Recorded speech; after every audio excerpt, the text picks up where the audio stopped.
And good morning. It is 17 minutes after 8 o'clock, and joining us in studio this morning, Dennis Kintigh, current mayor of Roswell and running for re-election. Good morning, sir. Good morning. 33 days, but who's counting? 33 days. It's coming quick. I mean, Yes. Early voting starts next week, folks. Tuesday, yes. Yeah, next Tuesday. I'll do a quick plug while we're doing it here. On February 1st, next week, Leadership Roswell Alumni Association will be once again hosting their municipal candidate forum. It's going to be at the Pueblo Auditorium. Yep. 5:30 is when the candidates are have an opportunity to set up their little booths, and you can come and visit and talk and ask questions. But at 6 p.m., the forum will get underway, and it will be all five city council races and the mayoral races. Well, you actually only have 4 races. 4 races, yeah, because of one unopposed. But Yeah. but we will give an opportunity for that unopposed counselor to speak for a couple minutes. Yeah. Won't get the full set of questions and everything, but an opportunity to address the public. And we'll get out of there by Wednesday noon. Yeah, Is probably. that the plan? Probably. Yeah. It's going to be a pack your lunch situation, but but it'll be a lot of good information. Yep. I'd love for folks to come out to the Pueblo Auditorium next week for it, but if you cannot, or better yet, come out and then things you missed, or if you can't stay for the whole thing, we will be carrying it on the radio live. We'll also be carrying it live at ksvptv.com. With that, we'll be on demand afterwards as well. So even after the forum's over, it will be there for you to watch at your leisure. We'll talk with Tanner and everything and see. It won't be that day, but maybe a day or two after. We'll pull each of the races and make it available to where you can just go watch one race if you want. Well, now Tanner's learning that for the first time right now. Well, it's really not that big a deal for him. I think it's just indexing it, and then because he does the same thing with my show every day, where he'll pull like this interview, he'll separate it, and you can watch it by itself. So I imagine it's the same technology. It can't be that hard. So he does that in about 15 minutes. So I think he's one of those guys that has the magic, right? He's got a bigger egghead than I do. That's for sure. So, for folks that aren't familiar, this is actually your third term running for mayor now. If I'm successful, yes. Yeah, this is your running for third term of mayor. So, I guess the first question is why? What's 2 terms now? Why go for 3? I mean, you're a man who's done multiple careers. You got grandkids, retire now. What makes you want to say this? I want to do a third term. Well, that's one of the more interesting questions I get, and I guess the best way I could say it is, I'm doing this to protect the progress that we've made. There are forces out there that have looked upon the changes we made in the last 8 years, and it disturbs them. Mm-hmm. The good old boys or the old guard, whatever you want to call it, certain political philosophies that are different than mine, are taken aback. I mean, we moved mountains, not literally, but it felt like it, to build a new recreation and aquatic center. Mm-hmm. That was a huge endeavor that had an unreasonable amount of pushback. That really was one of the more interesting times, shall we say, but we got it done. That required a willingness to go ahead and push through to make sure that we dealt with the problems that we had. Yucca was a failing building. It should have been replaced 2 decades earlier. It was pretty beat up. Oh, my gosh. And the Cahoon Park pool, I'm sorry, that really was leaking. I mean, we had engineers from the city that were measuring it. Yeah. The plumbing was a mess. And the kiddie pool, most people don't remember this. Kiddie pool was closed for a good 10 years. Yeah. And to be honest, if I remember right, it was basically open grandfathered in, because the moment we did any kind of work to that thing, then you have to put it up to OSHA compliance, and it would have turned into, instead of a repair job, a complete renovation. Yep. And so what we did is we ended up with a complex, which is an incredibly busy place. Go out there on a Tuesday or a Thursday night at this time, like tonight, and you're going to see basketball. All over the place. We've got other things going on. We got a great new athletic recreation director, and we're in the process of building up the services we have. Those are the kind of things that I'm just impressed with what the staff has done.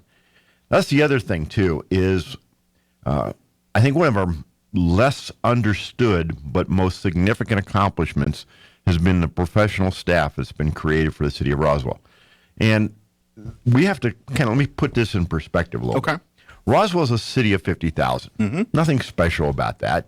There's towns that size all over America. But what makes us different and challenging is we're 200 miles from anything bigger. We literally have no other municipalities of a significant size close to us. Sure. So what does that mean?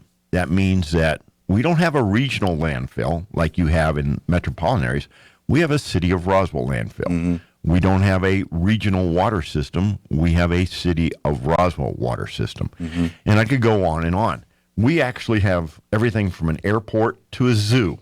I love that little phrase. I made that up myself.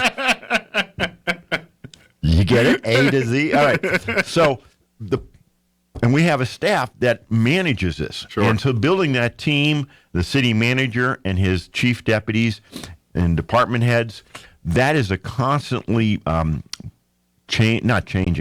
improving situation. I mean, identifying the right people. And it's building a team that is critical. And I'm candidly concerned with some of the comments certain candidates have made that they want to dismantle this team that has done so much good for this city. And, that's really, I think, one of the part of the whole process of protecting the progress we've made. Let me ask this too, because like you're saying, and this kind of relates to that, where in your opinion here coming in, was it? I mean, obviously there was a system in place prior to you becoming mayor of the city here. Was it antiquated? And what I mean by that, it's obviously a lot of technology's changed in just 20 years here and everything else. Was that part of the big problem? When you kind of had to re-overhaul and the way city handles business, was that the biggest obstacle there, or reason to change it, or are there other reasons behind it? I would argue that yes, we had an antiquated structure for management. In fact, when I got there, I couldn't find an org chart. Okay. There was no intercommunication. Even when I was the interim chief of police, I never attended any kind of senior staff meeting. And I was the interim chief for like 5 months, and I'm like, shouldn't I be talking to the fire chief? What? And so what we had is we had a change in administration. We had a fine gentleman as our city manager, but after a meeting with the city council, concluded that he needed to go do something different. At that point was when we went out for a search, and we found Mr. Steve Polasek. And Polasek came in and was about 2 years here. The challenge was Steve's wife really wasn't comfortable here. Her family was having health issues, parents going downhill. Sure. It wasn't ideal for them to be here. And so they left. And then, candidly, that was probably the darkest time in my career as mayor, was between the time that Steve Polasek left and Joe Nebb arrived. And that Polasek left in end of June of 16, and Joe Nebb got here in April of 17. So we're coming up on the 5th year for Joe Nebb. And Joe has a little different personality than Steve, but has built this incredibly gifted team. I mean, I can't say enough good things about our deputy city manager, Mike Matthews, who, by the way, was honored at the city employee recognition dinner on Saturday. We snookered old Mike, and he got a Lifetime Achievement Award. First time we've done that, but it's so appropriate. Mike has been a servant leader in this city and community for literally decades. Yeah. And so, this is what Joe recognizes that, like I do, and made this his number one assistant. I mean, Mike Matthews is the guy who leads this city and is over public safety when he's the leader when Joe's not around. I want to, this kind of spawns a question, talking about Edman and city workings and things. So last week I was at an opportunity to engineer the Artesia mayor candidate forum they had last week. And one of the, obviously different questions, different community. That's a town of, 10, 15,000. lot different fish to fry and things going on than what's happening here in Roswell. But one of the questions that were brought up and the answers that I think they have 4 different candidates for mayor as well there. And you got varying answers. And so I think this is a good segue to kind of explain. One of the questions they were dealing with was, does Artesia need a city manager? And some were arguing for it, and some were arguing against it.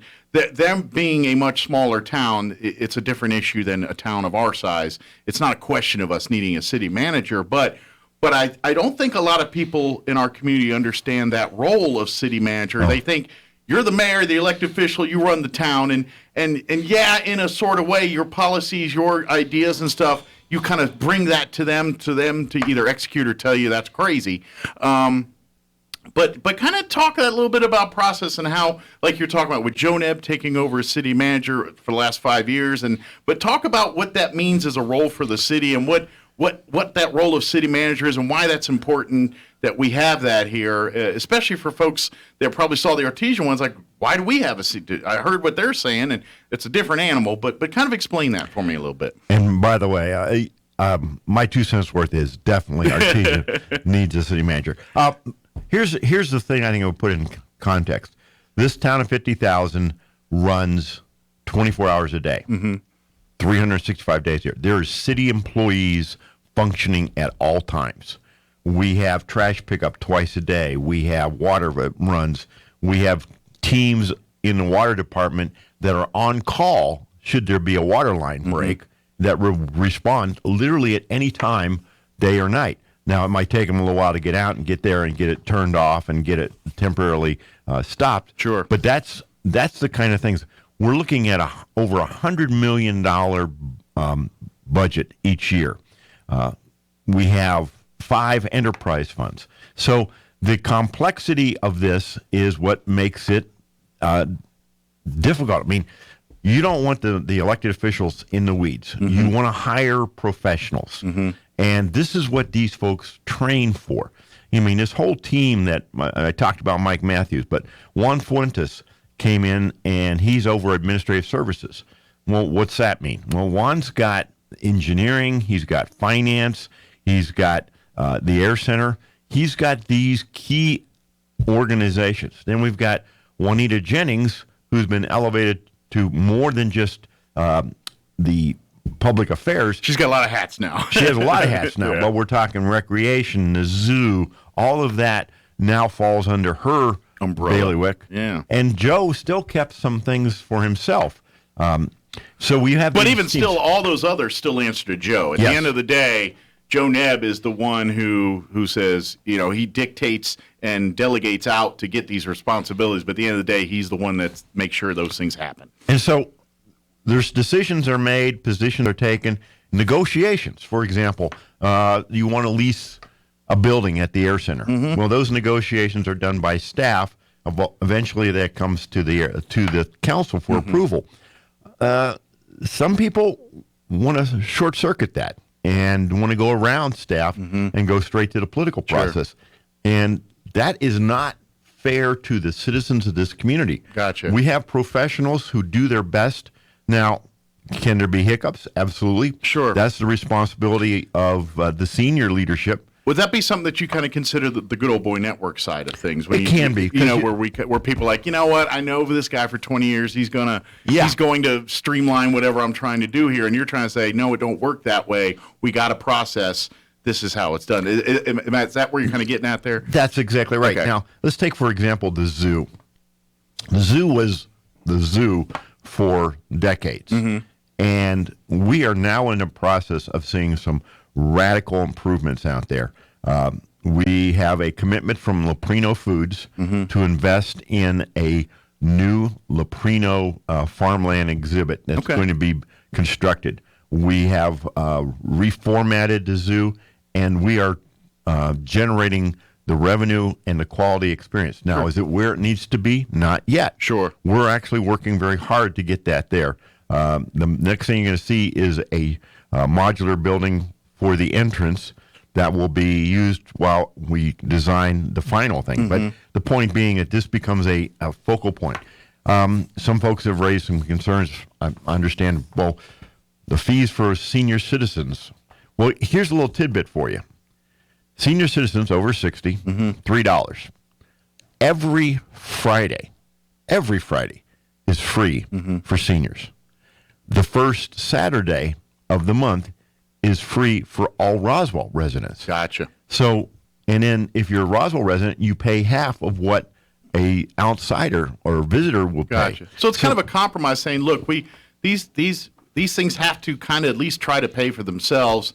We don't want to gouge our own people doing it. So this is that decision where we can attract tourists and bring in the tourist dollars, but at the same time, our local citizens can enjoy them at discount or free offerings depending on, dates and times and things. See, because one of the pushbacks, well, everything should be free. Yeah. All right. Well, that sounds like free college. Nothing for is everybody. free. That's a lesson our parents have told us since we were kids. Yeah. So the taxpayers pay for it. And the premise of some of these fees, in other words, they do not cover the costs of these facilities or these services by no stretch of imagination. But the point being that those who benefit or utilize these services or facilities, don't they have an obligation to carry a heavier burden? In other words, why should the person who never uses a certain service or facility be paying the same amount as a frequent user? And that's one of the more fundamentals. It's like this. Should the golf course be free? For those who want to see no fees at other places, do we make the golf course free? Sure. And the pool? Well, wait a minute. Cahoon Park always had a fee. Yeah. We always had a fee for the pool going back whenever. And those kinds of things are like, well, now we can argue about whether it should be $4 or $5.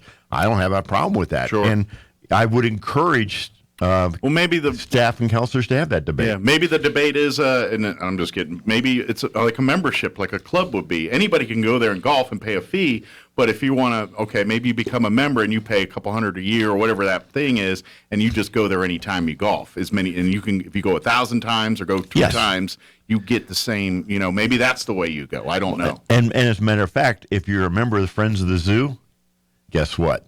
You get free. Free access to stuff. So you don't pay for admission, but if you're a friend of the zoo. So maybe it's got to do something like that. I mean, that's a debate for city council down the road here. And so those actually, and the council will ultimately vote on these things.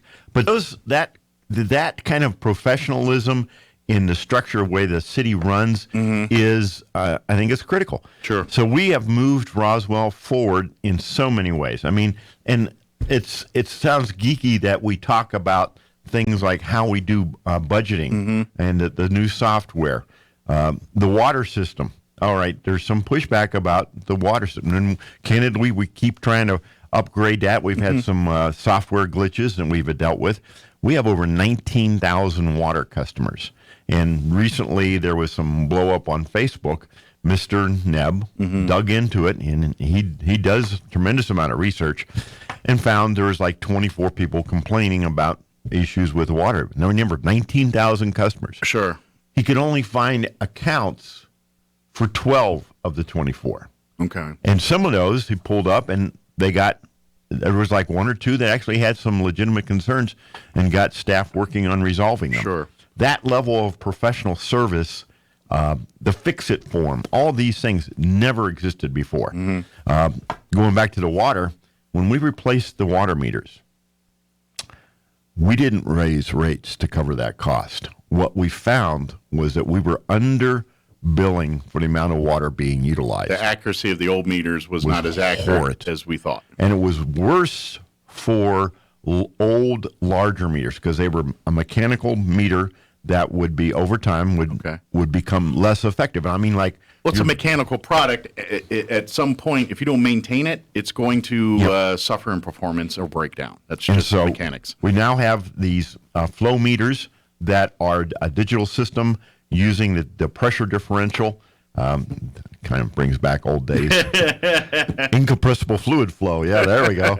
That's like engineering. Anyway. But the boldness in tackling these problems are what I'm most proud of. In other words, we're not kicking the can down the road anymore. And candidly, that has taken some people back. Sure. Most have embraced it. But there's a few that wait a minute, we've never done it this way before. We can't be doing it this way. Yes, we can. This is because this is a better. Sure. Now, that being said, can there be a hiccup? Sure, there can be. Can we need to go back and reevaluate certain decisions? And sure, but the beauty of this team is they're prepared to do that. And so I'm incredibly proud of it. Let me kind of stay in the same vein, but shift gears a little bit here. When you ran the first time, derelict buildings, that was kind of your mantra, and making sure you're getting rid of this. Continuing that here in the second term here.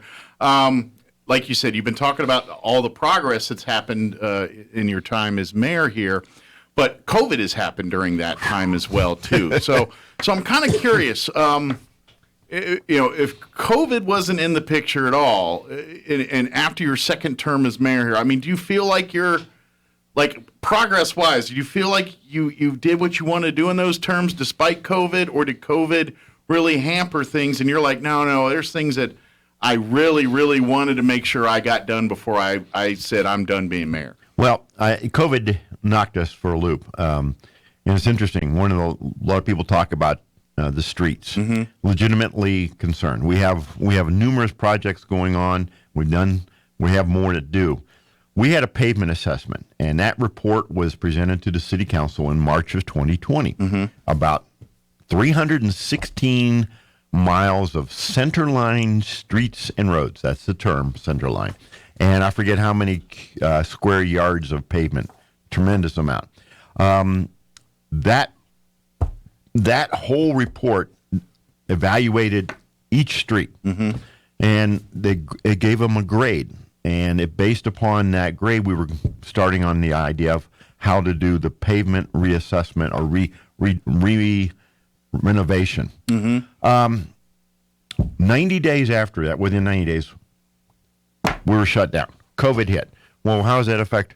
We actually had contractors who were not allowed to work or couldn't work. The Spring River Bridge, that was put on hold. In the middle of all that, that's one of the delays. That's been a 2-year project here. That was like, oh my gosh, the first bridge replacement we'd done in town. That impacted us. Very much concerned about what was funding going to look like. So we cut back on capital projects. Everybody did, because you just didn't know. Well, it turns out we didn't suffer financially. We actually did very well. And that impacted our kind of put a hiccup in. We've come back out of that, and we've been building up our road projects. This fiscal year, the one we're in right now, we have $13 million in streets. Now, that's more than we've ever spent before, not as much as we want to, but we're ramping this up. We have, I think one of the best projects recently done was South Washington, from McGaffey to Alameda. We did a mill and fill right there by Missouri School. It's not Missouri Avenue anymore because it's not on Missouri Avenue. Anyway. It'll take some time to get that out of people's heads, but yeah. I don't know if we ever will. I mean, we're going to call it Missouri Avenue forever. And 50 years from now, they're going to go, what? Yeah. Yeah. I still call United Blood or Vitaly United Blood Services every once in a while. I still do that just because of habit. Now, what we're looking at is funding for taking that project all the way from Alameda to 8th Street. Needs to be done. Atkinson right now is being basically rebuilt from 2nd to Cherry. We got up to 5th Street right now is closed. Tremendous amount of work. We're going down, rebuilding the base and building this back up. Truthfully, and then we had just done the college, the East College section. That's the truck bypass. And I really, really wish we had an eastern bypass to keep all these trucks off of our city streets, because they beat the snot out of our city streets. Sure. Not to mention Main Street already during rush hours have a traffic situation. We actually, have people lined up at lights and stuff. That truck traffic on top of that does not help that scenario at all. You're right. So that progress in that area, that working at whole, repair, replace, rebuild. We've got different techniques. We got hot recycling, which is a new method that the engineering department came up with, and it's basically where they go out and melt the street. Sounds weird, but they do, and then they micro finish it. It's not a rebuild, it's a life extension, but it's been very successful. Classic, I'll give you two solid examples. One is South Wyoming from McGaffey to First, and the other one was Country Club between Garden and Maine. Those were the first two that we did, and we did those about 6 years ago, 5.5 years ago. And go check that pavement out and see how it looks. Sure. We've got, but we've got a lot to work on, so that's part of it. The other thing I think is the air center, and a lot of talk lately. When I ran in 2014, that was one of the key things I talked about. Nobody had addressed the air center. I mean, it's funny. We have some career politicians who have been in office for decades. What did they ever say about the air center? Gotcha. What did they ever try to do for it? Try to implement something to make it work for us. So the first thing out of the chute that I focused on was the roof on the paint hangar. That's where Dean Baldwin is located. That roof, I know for a fact, has leaked for 20 years. I remember being there on a tour when I was in Leadership Roswell in 2000. And we're standing there in one of the bays, and water's dripping from the roof. And it's like, oh my gosh. And there have been attempts to patch it, which had failed. We built a new roof. I mean, literally, we went down, tore everything off, had to do it in stages so they could keep working, and built that roof. That was like an $8 million project. And we cobbled together funding from different sources, but that was a priority to get this done. Sure. And now we're looking at additional projects at the Air Center. Funding for the Air Center was always a problem. And this is one of the interesting little in-the-weeds things. So funding comes from the federal government for a large extent because it's a part of the national's air system. Old military airports that had been turned over to civilian entities were eligible for something called the Military Airport Program. It was a grant program. You could get up to $7 million a year for up to 5 years. That's a chunk of money, maximum. Gotcha. It's not what everybody gets. Up to. Up to, right. Yeah, exactly. The challenge was Roswell never qualified because we were closed in 1967, and that the statute dealt with bases closed basically in the 80s under the Base Realignment and Closure Act. Gotcha. So, I looked at this, and we dealt with this, and I reached out to Congressman Steve Pierce at the time, and I'll be honest with you, this was one of the ones I'm going to pat myself on the back for. Nobody else tackled this. I got a hold of Congressman Pierce, worked with his staff. Put it on his radar. He got that legislation changed.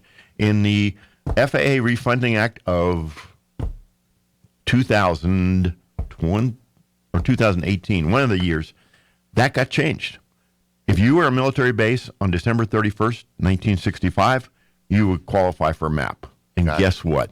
We do now. And that's kind of, you're talking about a lot going on at the airport right now. That was the linchpin that really has started the progress and the talk and the renovations and things we're seeing and talking about now. That was the linchpin that kind of opened the doors for that. Now, we've got another one that doesn't realize we've built a new teardown pad, but it's not on the perimeter. It's down in the southeast corner where we take the airliners so that they're away from the other planes. FOB. Remember, we don't want FOB. Yeah. And nobody knows what FOB is except for you and me. I know. I've done my share of FOD walks and everything. Foreign object debris. Yes. Nobody wants it anywhere near a jet engine or any other part of a plane. And that's the only time in my life I've had like gum wrappers in my pocket and didn't call it gum wrapper. I called it FOD. I got FOD in my pocket. You're like, it's not FOD. It's trash. We're in the process of, we got two major hangar projects going on. We got funding from the feds to do a renovation to Hangar 84 that's currently occupied by CAVU. Many employees there working by expanding that building, which has a useful life of more decades. We will enable the tenant, whether it's CAVU or somebody else, to operate on larger aircraft. And in the process, we'll move away that teardown area from the perimeter, so we basically clean up our appearance. More exciting is the large hangar project, which is in the process of being finalized right now. We've got engineering design work going on, and we hope to have a groundbreaking middle of next month where, a legitimate, serious groundbreaking. We're going to be building, for the first time, a brand new large hangar that can accommodate a Boeing 777. Gotcha. This is something that's been talked about since I got there. Literally, I had conversations with the then general manager of AirSail, and we came up with some generic concepts. There was even some rough engineering work done, but funding was always the problem. And this has been the frustration I have with Santa Fe. Santa Fe does not recognize the economic value of Southeast New Mexico, period. They refuse to give us credit. This is really the dollars from Southeast New Mexico that are making New Mexico wealthy. Gotcha. And yet we're the ones who have to go begging up there and pleading with the governor or her buddies or pals, and it should be a no-brainer. They've poured tons of money, $250 million into the spaceport over there, over the mountains. TNC there, Tier C, yeah. $250 million. If we'd had a tenth of that, we would have been so much farther up down the road. Gotcha. But they wouldn't do it. And so what do we have out there? They have that in the middle of the desert, basically nothing going on. They went sexy versus what's needed. We could have done Virgin Galactic from Roswell. We have the runways. We could have done it. We were an alternate landing site for the space shuttle back in the day. I remember that, yeah. And so it's that suddenly people are now interested in the Air Center. It just leaves me, kind of smirking. Gotcha. This is something I talked about 8 years ago, and we have moved forward, and we got much more to go on. Quick point, during the COVID worst times, Sure. we had more planes parked at Roswell than anywhere else in North America, and arguably more than anywhere else in the world. Now, well, what's the big deal? Let me explain. Airliner comes in to be stored with the intention to go back in service. It takes 240 hours to put that plane into storage. You do things like cover up the engines, set up drain fluids, blah, blah, blah, all that kind of stuff. Sure. Once a plane is here, it doesn't just sit there. It requires, on the average, about 20 hours of work per week. They have to do tire rotations. You have to occasionally do an engine run-up. FAA requires all this. Keep on everything from dry rotting or getting damaged. So every 2 planes is 1 full-time job. To go back into service, another 240 hours of work. Out there at the Air Center, and you know how this works, to get inside the fence unescorted, you have to have an Airport Operating Area badge, AOA badge, or a security badge, an SIDA badge. Gotcha. Those badges are only issued to people who are legitimate reasons to be there. I don't have one. Okay? I'm the mayor of this town. Town owns that. You don't need to be there. You don't get one. I don't get one. Yeah. We have over 700 active badges.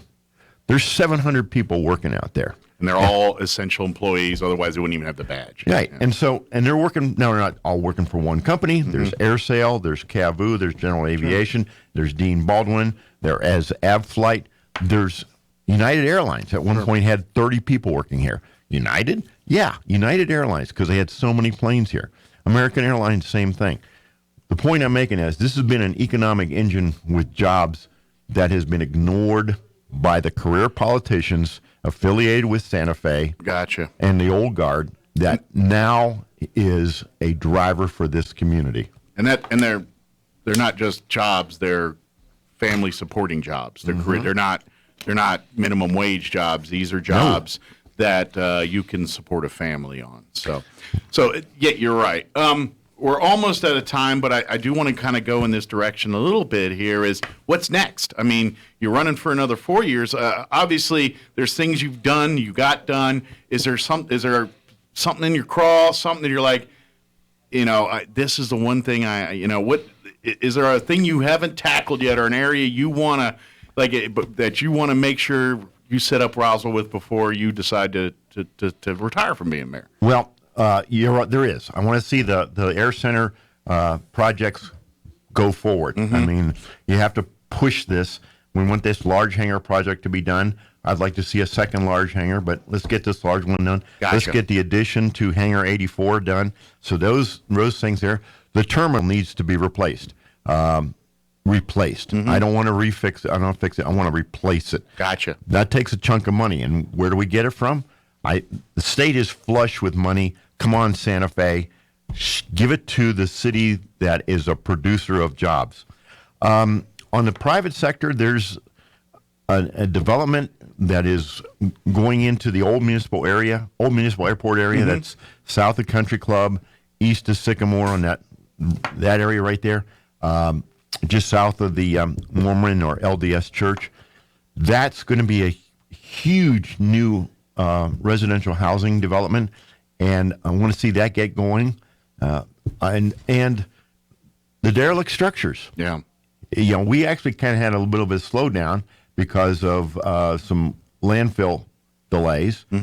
Now I want to see us get full-blown back at it. This is Gotcha. Last night I was out walking and ran in a nice area and had a long conversation about a house next door that looked horrid. Now, I'm not saying that one needs to be demoed, but the folks, you owe it to your neighbors to keep your property looking neat. Sure. You owe it to your neighbors. Let me repeat that. We live in a city by choice. We don't live out in the boondocks, so we live in closer proximity.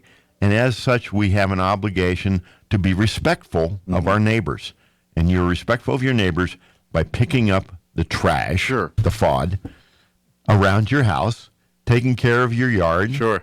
I'm not saying it has to look like the Garden of Eden. Yeah, you don't have to have like Richie Rich's front yard and every bush is perfectly immaculated and everything else, but at least doesn't look like a slum house. There is, in fact, though, a guy over in La Paloma who I went to see. His yard is a work of art. Is it? Oh my gosh! It's just to the east of Del Norte. Some people like doing that stuff, and God bless them. I'm not one of them. Oh my gosh! But but it looks great, and it adds beauty to the community. So here's what I'm saying: is if that's not your gift, fine, but don't degrade the neighborhood. Gotcha. So that's, at least make an attempt to take care of what you got. Yes, out of respect to your neighbors. Yeah. So that whole theme to get the whole establishment of the modern professional city management, I think that's the key thing right there. So we want to do that. We want to keep the progress going. Gotcha.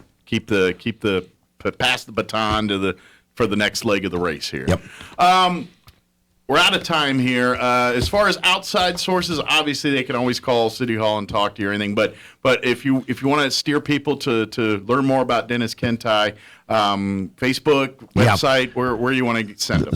Facebook, the Mayor Kintigh or Mayor Dennis Kintigh Facebook page is really the one that's gets most of attention. It has most information on it.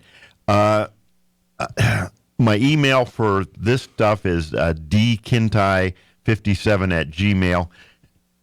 Really, we don't do political stuff at the city. You can call me about city issues. Sure. That's not a problem. Yeah, if you got an issue, then he'll handle that. But if you want to donate campaign finance, go to his website. Yeah. No, we don't. That we might don't look so good there. Yeah, if you want a yard sign, email me or Facebook message me. That's the way to do it. Don't go through City Hall. It's not fair to the other candidates. Sure. And it puts the staff in an awkward position. Absolutely, yeah. Because to be honest, regardless of who's mayor, the staff's going to be there afterwards, and they've got to do what they've got to do to take care of city business. So they kind of have to stay out of those arenas publicly. Yep. Absolutely. Very good. Well, thank you, sir. And we'll see you here next week with Talking City Council business. And, 2 weeks. 2 weeks, yeah, right. That's still the end of January. Let's don't rush this, okay? My brain's a week ahead of itself all week this week, and I don't know why. 33 days. March 1st is the election. Early voting February 1. Very good. Thank you, sir. We'll see you next time, okay? 8:56.